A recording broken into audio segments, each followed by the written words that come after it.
Greek proverb, I am because we are, is the foundation of the ACBN YouTube channel. Tap in for all of our remarkable content and ecosystem mobilization through the phenomenal practitioners and thought leaders we engage on this channel. In the words of Adrienne Marie Brown, things are not getting worse, they are getting uncovered.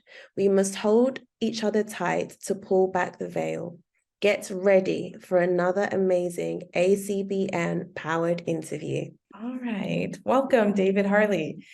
Hello. Thank you, Sarah, and thanks for your time today. My name is David Harley. I'm originally from Ghana, West Africa. I grew up in Accra, spent the first half of my life here before moving to Canada to do my undergrad, and I've been in Canada since. I am CEO of Third Way Capital, which is a venture holding company. We invest in scale-ready SMEs in sub-Saharan Africa. We're currently in Ghana and shortly in South Africa and Kenya. We invest across different sectors. We invest really are there to back leadership, excellence in leadership and values aligned leadership that really see the future of Africa being the home of the best run companies that are looking at making sure that everyone along the value chain is taken care of, and that looking to run their businesses in a way that all stakeholders flourish. And so that's us in a nutshell. We've been around for about 3 years, and the future looks bright. Nice, thank you. So how do you define impact investing? So impact investing is any investing that you do with a very clear, focused outcome in mind, outside of obviously the financial outcome that is also important to make sure it's sustainable. And so it could be to back companies that are doing work in the green energy space. It could be to back companies that are chasing very specific gender equality goals, for instance. And what you do is you set out your goals and you monitor them. You make sure that you continue to adjust your operations accordingly to make sure that you're moving the direction of meeting those goals. And so in our instance, the impact we're chasing is economic, primarily, in a part of the world that is in desperate need of that sort of economic uplift, that catalytic activity in their financial markets. Fantastic. So how do you define impact measurement in the impact investing ecosystem?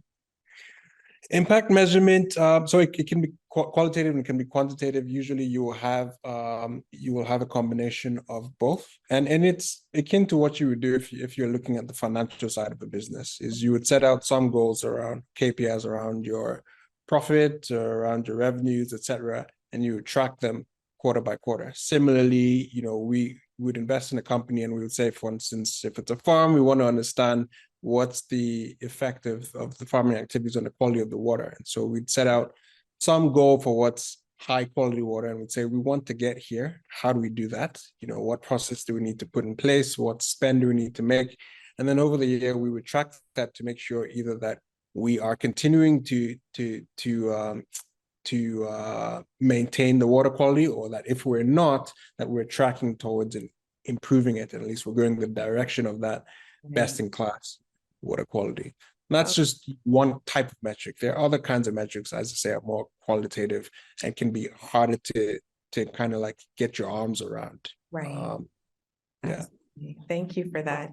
So what promising models or communities of practice do you think need amplification? Okay. So for us, we run a model that's, a fair distance away from what's been the traditional model, particularly in the West, where it's often, if you're in the private, if you're investing in private companies, you're often doing, using a private equity model, which usually a fund, which comes with limited partners and general partners who run the fund. It's a model that works in the West and that works in mature markets for moving capital to places that it's needed. But here in our venture in most of the global South, it's struggling because there's kind of a mismatch between what it does and what we need it to do. What we need is patient capital. We need capital that allows companies the the time to build holistically, the time to build with a multi-stakeholder lens here, and to create a new environment and ecosystem. It's when you're developing markets, you really need to have a patient approach, because you're not just looking for alpha. You're not looking to just outperform other players in the market that's already existing. You're looking to actually create something that doesn't actually exist. So we call it, building the tracks as well as the train. And obviously, if you're building infrastructure within markets, it just takes more time.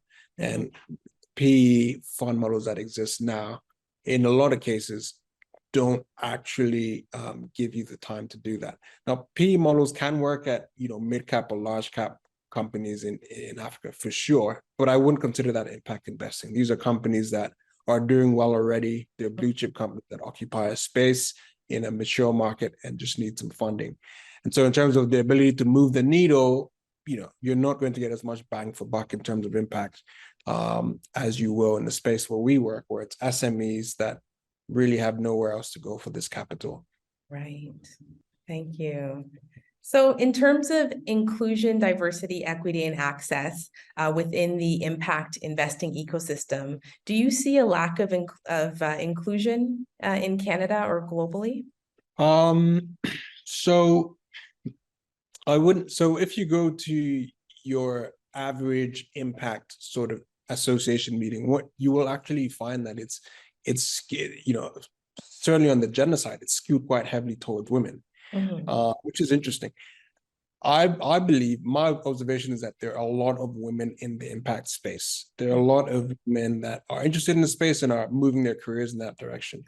I'm just not sure that there are enough women that have decision-making power in that space. Who's actually running these organizations? They still seem to be, closer to mainstream than what you'd expect to see. If you're seeing 80% of women at impact conferences and whatnot, you'd expect to see 80% of women running these companies just by extension. But if that number is down near 30%, you have to kind of scratch your head. Right. And I suppose a lot of it is because when you're starting, an impact company, a lot of it is where are you going to get the capital from? And those relationships are still often legacy relationships held by men who had prior careers in finance, who've decided that they now want to go and do good in the world. Right. And so, at the birth of the impact industry, you still got men kind of leading these companies. Hopefully, with the second wave of impact companies, now that you have these, women that are building their careers in this direction, you're going to have those touch points where a woman that then now leaves an impact firm and says, I want to go and do my own thing, now has those relationships and can actually run a company herself. But time will tell. In terms of other aspects of inclusion, across racial lines, I would say, to be honest, there are similar issues there. I mean, there is a sense that there's a bit more that you have to prove out if you are someone of my demography trying to raise capital. There's just a bit more climbing that you have to do. Again, part of it is due to legacy relationships, but obviously there's a sense that even a Canadian-led or American-led fund that's acting in an African country is less risky than if the same fund is led by Black Africans, which actually makes no sense, because who knows the ecosystem better than Africans who've actually lived and worked in those countries. The risk is actually on not understanding the dynamics of those countries. So yeah, there's work to do for sure, because really fundamentally, the source of the money hasn't really changed. Where we're starting to see flex is that the DFIs are now stumping up some cash, development finance institutions, and they're more open to finding diverse leaders who are actually building bespoke vehicles for the needs of their countries. So that's where I would say you're going to find some difference from mainstream finance is there. Right, absolutely. So at SETC, we're working diligently on an initiative called the AIM, the African Impact Investment Movement. Has Third Way Capital made any investments or partnerships in the Global South or Africa specifically?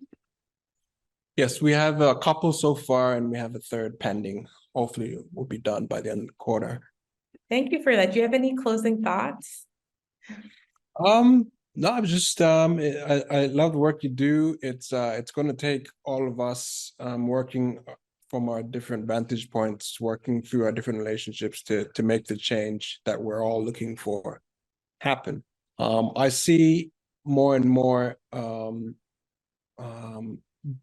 folks outside of, if you like, our demography starting to roll up their sleeves and get involved, but we'll need more of that as well.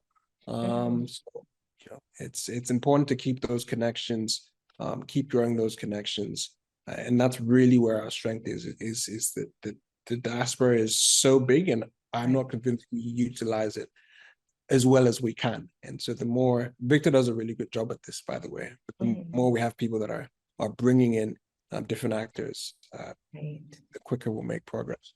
Absolutely. Well, thank you very much for your time today.